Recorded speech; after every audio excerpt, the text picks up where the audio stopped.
La opresión se va a acabar, el miedo vamos a enfrentar. Democracia en cada paso,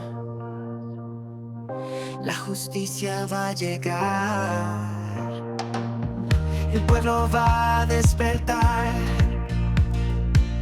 en la calle vamos a estar. Nuestra voz...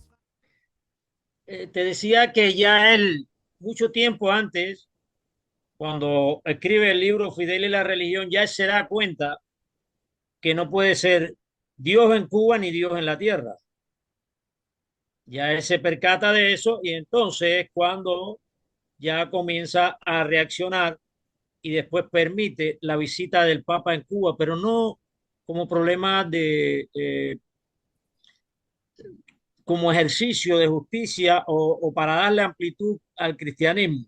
Solamente lo hace como una estrategia política para buscar el apoyo del papado, como lo ha conseguido, porque realmente lo consiguió. En dejar a venir el Papa aquí, sí, el Papa dijo dos o tres palabras que aparentemente fueron dedicadas a la libertad, pero fue una estrategia política que Fidel Castro la aprovechó mucho. Y de hecho, actualmente este Papa Francisco aún recibía beneplácito del papado, o sea, del Papa Francisco en estos momentos, antes de morir el Papa, y eso vino de esa parte, de esa preparación que hizo Fidel Castro. Él se apoyó en el cristianismo, en la Iglesia Católica, para tomar el poder, para intentar hacerse un Dios. Eso forma parte de esa apropiación de las figuras representativas para, Exactamente. para el dogma y el control social, obviamente. Mira, aquí dice, a través de su dogma religioso contribuyó al accionar social desarrollando lo que el texto describe como una falsa ética y, consecuentemente, una falsa moral. Luego hablaremos de la diferencia entre ética y moral en la siguiente diapositiva. Sin embargo, aquí me gustaría pues que recordáramos aquel momento o cómo Fidel Castro vinculó las tres tendencias políticas y las otras dos religiosas existentes en nuestra sociedad. Sabemos que nuestra sociedad estaba dividida en aquel momento entre la parte de las creencias católicas y la parte de las creencias afro.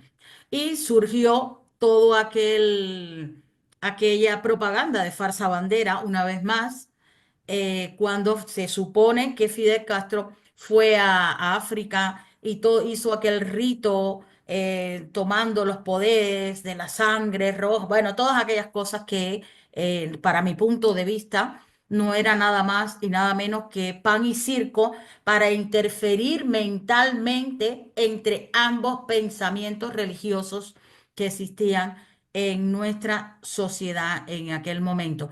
Entonces, las personas a partir de ese momento y en la llegada del Papa asumieron esa unificación de la fe y de hecho empezaron a tener como la primera práctica hacia pasar a ser una persona religiosa afro legítima, tenía que pasar por el bautismo, es decir, haciendo una fusión. Y eso todo fue Un sincretismo, aprobando un sincretismo. exactamente. Y Te eso, digo ahora, ujú, pero te voy a decir algo. Mi percepción es que la Iglesia Católica ha estado siempre consciente de todas esas maniobras. Siempre ha estado consciente, no ha estado ausente, no ha sido ingenua en eso. Lo que no, ha aprovechado la oportunidad para mantener su hegemonía su hegemonía, exactamente, esa es la palabra. dentro de los sistemas políticos. Ahora te voy a decir, eh, es más, que te voy a leer un párrafo aquí de este libro, del libro de Bahía Cochino, de el análisis que hace Fran de Barona sobre la práctica, no sobre la teoría, porque yo no conozco profundamente, realmente no conozco este tipo de trabajo tan profundo. Y dice aquí Fran de Barona, dice que él también explica en este libro el apoyo del Papa Francisco a la teología de la liberación marxista de la Iglesia Católica. Tú me dirás, cómo se come eso? También el golpe de Estado en el Vaticano contra el Papa Benedicto XVI, Ujú. planeado por el presidente Barack Obama, Mm. Hillary Clinton, John Podesta y George Soros. Ahí se El reafirma una vez más golpe, la necesidad que había de cambiar el constructo de pensamiento. Es decir, ¿cómo es posible? Y esto se lo pregunto yo a los religiosos y lo dejo a su respuesta. Acuérdense que pueden exponer lo que ustedes quieran aquí en los comentarios del programa, pero la pregunta mía en este caso es, ¿cómo es posible que si existe un ente espiritual por el cual nosotros debemos regirnos, existe la posibilidad de que el hombre pueda cambiar, en este caso, como está explicando y como nos va a continuar explicando Agustín, pueda cambiar de un pensamiento a otro según las palabras o los ideales de un papa u otro? Ujú. Continúa, Agustín. dame un chancecito de contestarte esa pregunta. Yo te voy a terminar de leer lo que dice aquí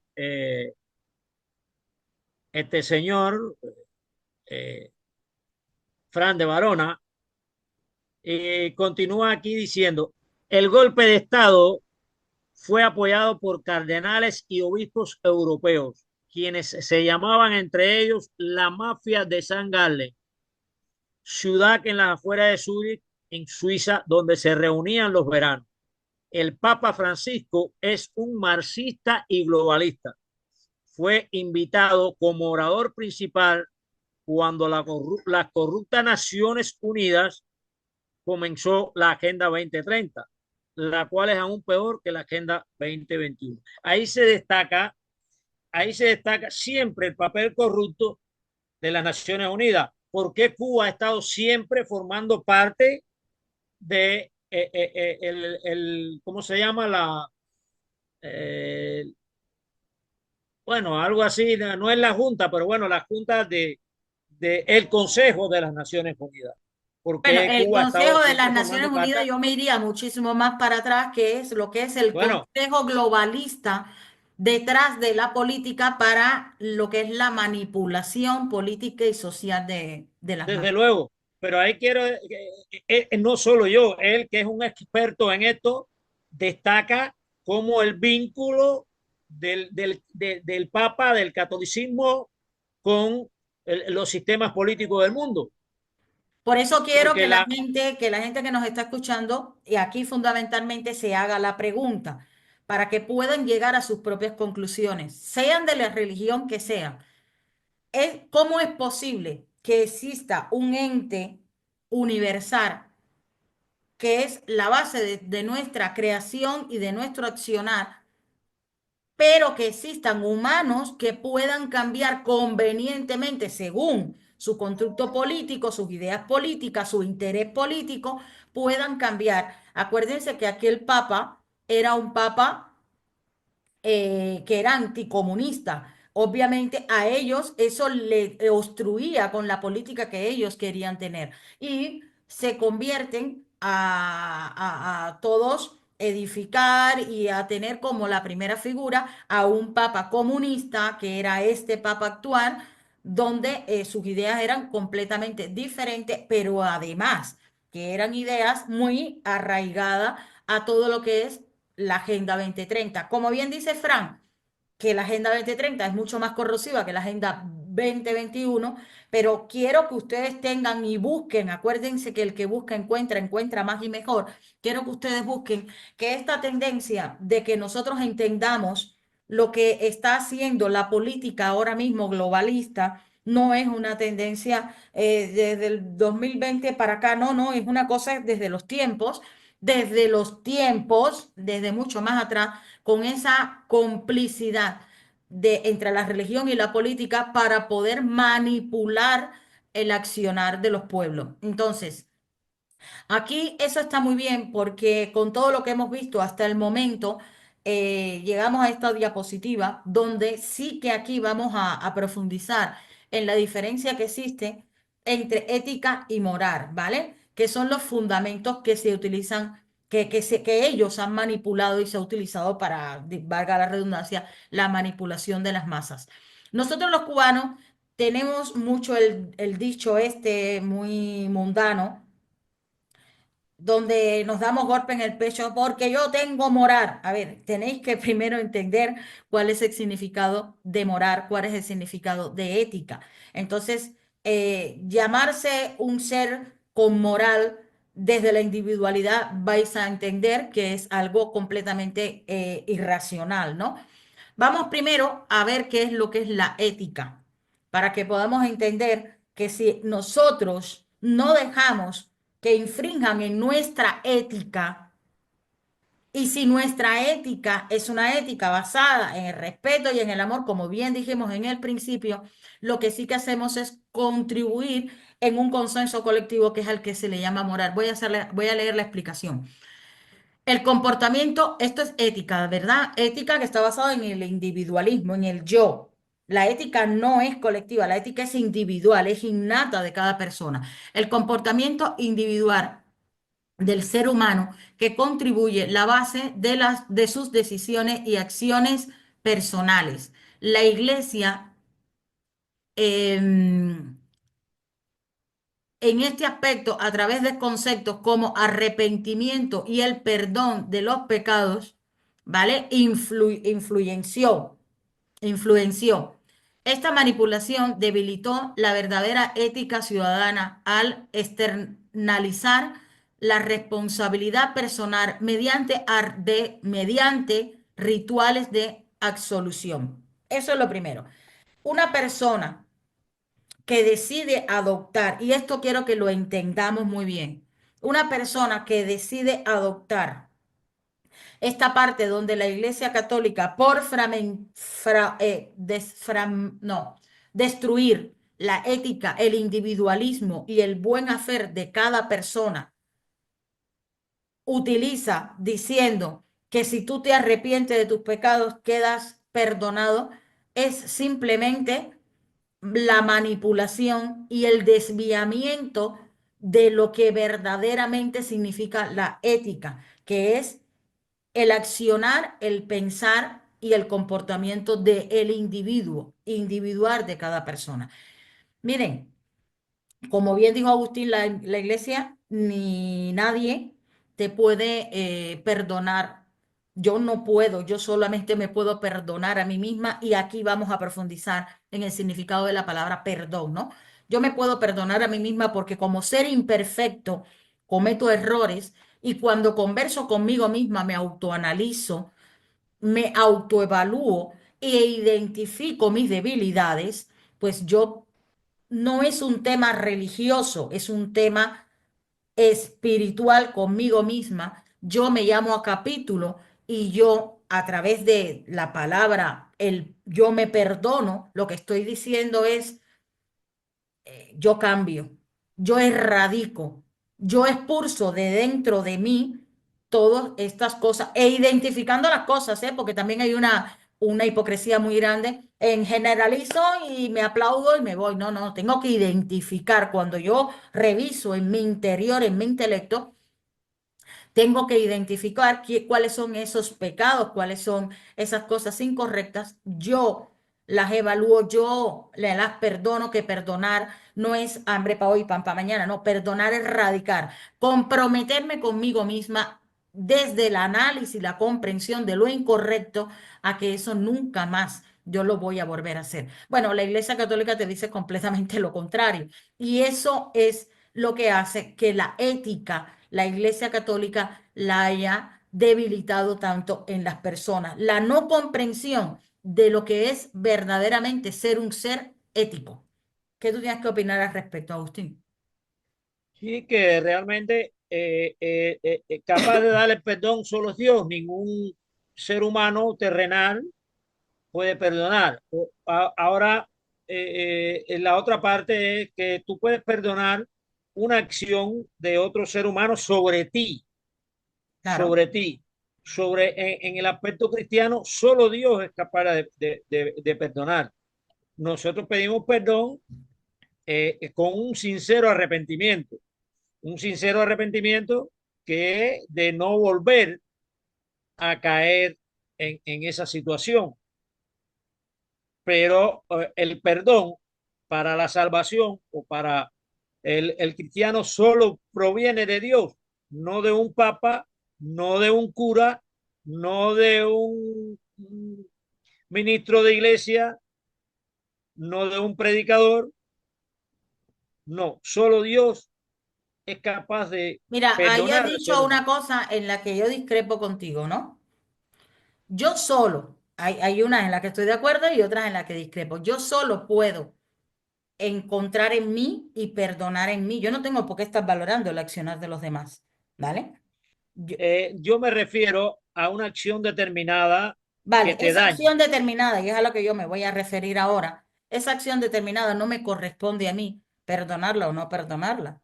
Esa acción determinada que la perdone o bien sea un ser divino o bien sea la justicia. A mí lo que me corresponde es hacer lo correcto para dejarla en manos de quien le corresponda, o bien divinamente o bien de la justicia. E incluso cuando esa persona infringe sobre mi persona, lo que yo tengo como consecuencia es un sentimiento que mayoritariamente suele ser malo. Llámele ira, llámele odio, exacto, etcétera, etcétera. Eso es lo que yo tengo que perdonar en mí, no lo que hizo el otro, lo que sentí yo. Eso es lo que yo tengo. Todo lo que sea externo a mí no me corresponde a mí ni juzgarlo, ni perdonarlo, ni nada. Simplemente Pero sí ubicarlo es y cierto, dejarlo en las manos de quien al, corresponde. al tú perdonar, estás sintiendo el perdón también hacia otra Sí, pero persona, hay porque sí, un falso perdón cuando yo creo que yo lo que te estoy es perdonando a ti por lo que me hiciste a mí. No, yo lo que tengo que perdonar lo que yo sentí por lo que tú me hiciste, porque eso que yo sentí corroe dentro de mí y además es negativo para mí. Yo tengo que desde perdonarme yo luego, el haber sentido eso. Lo que tú hiciste no lo cambia absolutamente nada. desde Lo que tú luego es hiciste así, tiene que así como ir se a la perdona. mano de lo que corresponde. La justicia, un ser divino, lo que sea. Pero en mí soy yo la que tengo que perdonar cómo me sentí con respecto a lo que tú me hiciste y expurgarlo de mis sentimientos y de mis pensamientos. Ese es el perdón que todos deberíamos tener por individual con uno mismo. Lo demás no nos corresponde. Bueno, esto, por ejemplo, cuando estuvimos en el programa donde estuvimos hablando cómo estaban actuando los cubanos desde la ignorancia con respecto a los agresores, ladrones, delincuentes, todas esas cosas y cómo accionaban. Eso es porque la sociedad no comprende que lo único que ellos tienen que ser es convertirse en seres éticos, vivir desde el amor, poner cada caso donde corresponde y ellos llamarse a capítulo y ver qué sintieron al respecto de esa situación, porque situaciones vivimos miles. Acuérdate, mira, el ser humano tiene más de 60.000 pensamientos por día, pero mayoritariamente, ¿qué es lo que hacemos? Repetimos el mismo o le damos más valor, más frecuencia mental al mismo pensamiento negativo, que es el que nos preocupa, nos duele, nos exacerba, ¿vale? En lugar de sacarlo de nosotros y dejar entrar los pensamientos de amor, los pensamientos de bienestar. Entonces, ¿qué sucede cuando en una sociedad es manipulada la ética? Pues obviamente no se puede tener una moral, que la moral es el colectivo, ¿vale? Es esa buena relación de la ética individual colectiva para crear una moral, que es colectivo. Mira, la definición Todo, dice, es el cuando resultado. sucede eso, Ujú, toda la sociedad se corroe, se enloda exacto. en una, eh, como si traspolara la dignidad y Ujú, el hombre se pierde en la ausencia de valores, que es una de las cosas que está sucediendo directamente en exacto. nuestra isla. Exactamente. Acuérdense que hay una frase que tenemos que interiorizarla muy bien, muy bien, muy bien, muy bien. Los gobernantes solamente son el reflejo de la mentalidad de sus gobernados. Entonces, aquí estamos hablando de culpabilidad o de tu parte de culpabilidad desde tu ética individual. ¿Ves? Que es la que nos lleva de individuo a Es que individuo a individuo a crear un colectivo. lo que arriesga una irresponsabilidad colectiva es la responsabilidad individual que tú Eh, eludes. Exactamente, exactamente. Entonces aquí dice que la moral colectiva es el resultado de la falsa o buena ética individual. La moral del conjunto de individuos define el colectivo y establece las normas sociales aceptadas, ¿ok? Acuérdense, siempre lo que nos sucede es porque nosotros lo hemos aceptado, lo hemos normalizado, lo hemos permitido, ¿vale? Cuando no accionamos de manera correcta, estamos aceptando, estamos normalizando, estamos permitiendo, ¿vale? Al influir en la ética individual, la Iglesia logró moldear la moral colectiva estableciendo patrones de comportamiento que luego se trasladarían a las estructuras políticas. ¿Lo veis? Estamos explicando la ética individual, cómo la iglesia a través del perdón, del falso perdón y confundir a las personas en lo que es ética y moral y cómo debería ser la ética, pues obviamente creó todo ese desequilibrio, cuyo desequilibrio se adopta colectivamente desde el individualismo y ahí es donde está la aceptación de la creación dogmática de una sociedad políticamente vinculada a un origen de accionar en la Iglesia Católica. Es muy importante que podamos entender eso porque, vuelvo y repito, uno no sabe lo que no sabe y uno no podrá llamarse a capítulo ni a revisión mental si uno no entiende si lo que está pensando o haciendo es correcto o incorrecto. Así que es muy importante que podamos ver esto porque vamos ahora a pasar a hablar de una práctica muy clara que surgió en la iglesia, por qué surgió en la iglesia y que hoy tenemos en nuestra política mundial que es el consorcio. El consorcio de Nicea, que es como se llamaba, porque fue en Nicea donde se creó aquello. Nicea es actualmente una población turca, ¿vale? Y esto fue en el año 3025 después de Cristo. Primer Ahí se consorcio, realiza el, ¿eh? ahí se realiza el primer concilio. Exacto. El primer consorcio ecuménico de la Iglesia Católica convocada por el emperador Constantino I en la ciudad de Nicea, como bien les decía. Aquí fue lo que yo dije cuando nosotros empezamos. En este momento había un politeísmo impresionante donde había un montón de creencias, falsos dioses, y bueno, y había una confusión que dividía a las sociedades. Y la iglesia lo que quería era unificar a las sociedades. Acuérdense, señores, tengan esto muy claro. La iglesia nunca ha tenido como objetivo fundamental otro que no sea ser la cabeza de los mandatos en la tierra, a través de contarnos que ellos vienen siendo representantes de la voz de Dios en la tierra. Eso lo tenemos que tener muy claro. El objetivo principal de resolver la controversia Nicena sobre la naturaleza de Cristo y su relación con la existencia de un solo Dios. ¿Veis? Es lo que yo les estaba explicando.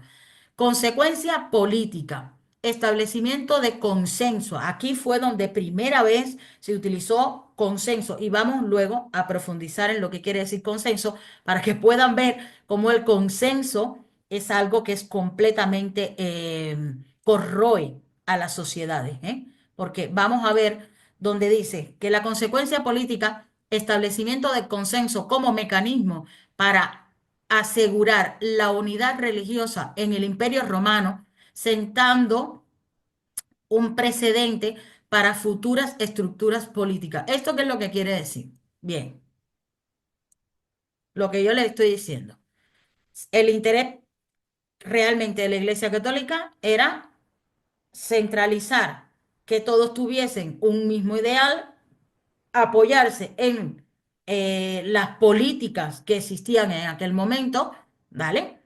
A través, por ejemplo, que Constantino, que era el que estaba en aquel momento, en otros lugares habrían otros políticos y tal, el objetivo era ese, unificar la creencia en un solo Dios, que era la Iglesia Católica, y los mandatos a través de la Iglesia Católica.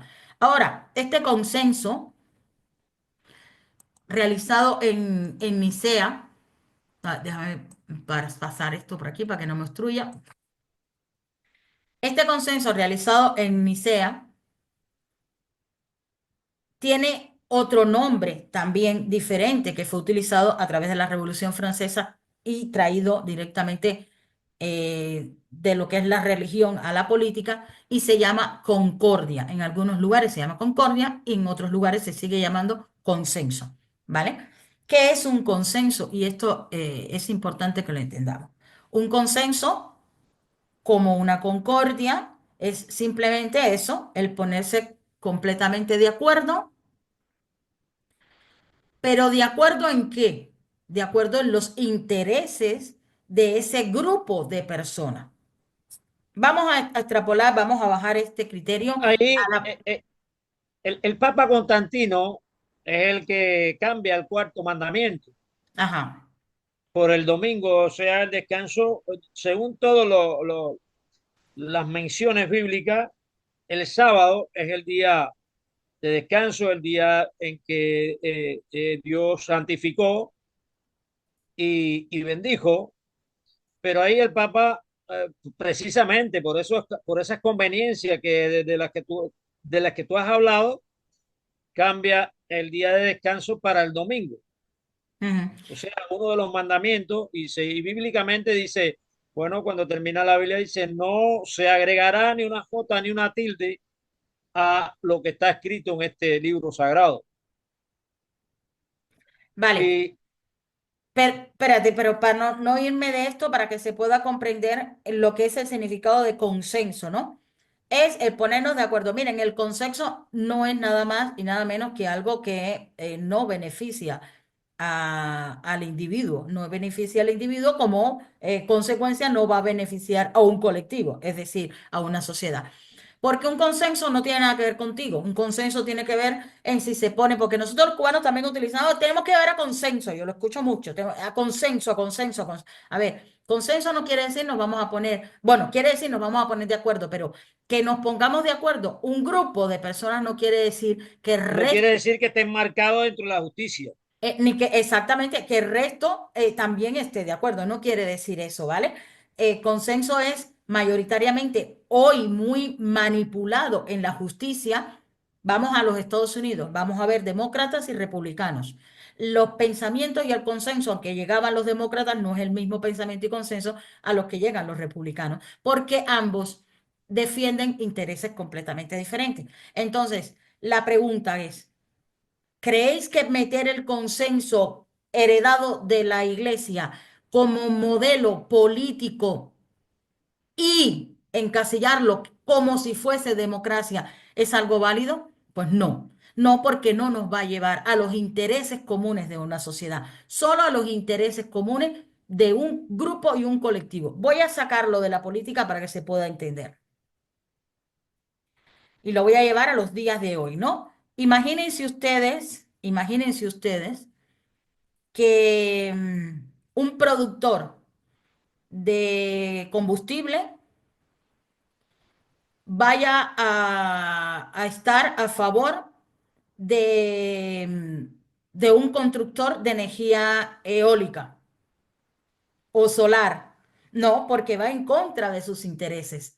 Entonces, obviamente, si en algún momento, si en algún momento se llega a un consenso con respecto a cuál es el tipo de energía más satisfactoria socialmente, colectivamente, nunca va a ser con el beneplácito de ambos. Siempre va a ser poniendo uno en contra de otro y se va a llegar a consenso político según le interese a los políticos de turno o una energía o la otra. Es así de sencillo.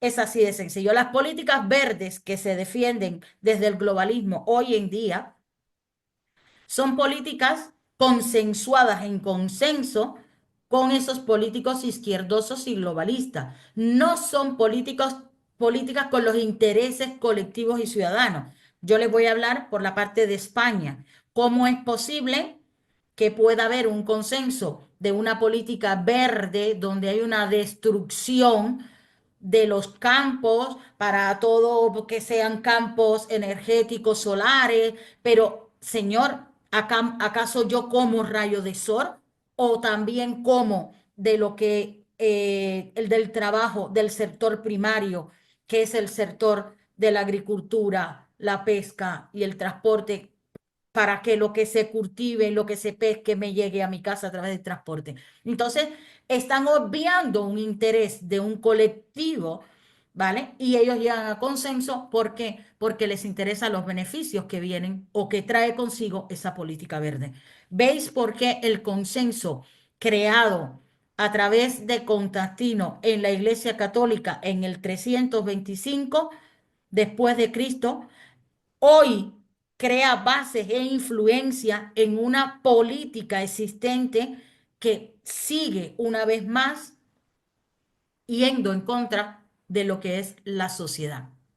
El consenso moderno, que es un mecanismo político actual derivado de las prácticas eclesiásticas. No podemos olvidarlo y tenemos que separar, como digo yo, la paja del trigo, porque si no estamos ahí haciendo un batiburrillo de ideas que no nos lleva a Y comprender en ningún por qué nos momento, manipulan estos políticos hoy en día en concordancia con la Iglesia Católica. Ujú. y en ningún momento refleja los intereses de la iglesia primitiva. Ujú. Este concepto político fue muy expuesto por el abad Emmanuel Joseph Sayers, no lo sé decir Tiempo. muy bien en francés, que traslada el concepto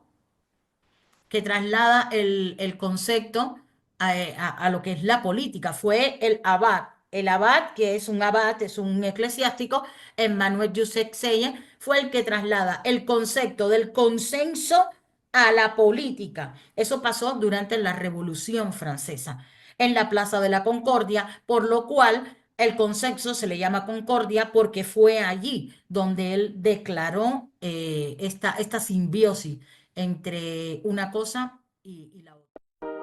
La opresión se va a acabar, el miedo vamos a enfrentar. Democracia en cada paso, la justicia va a llegar. ¿Vale?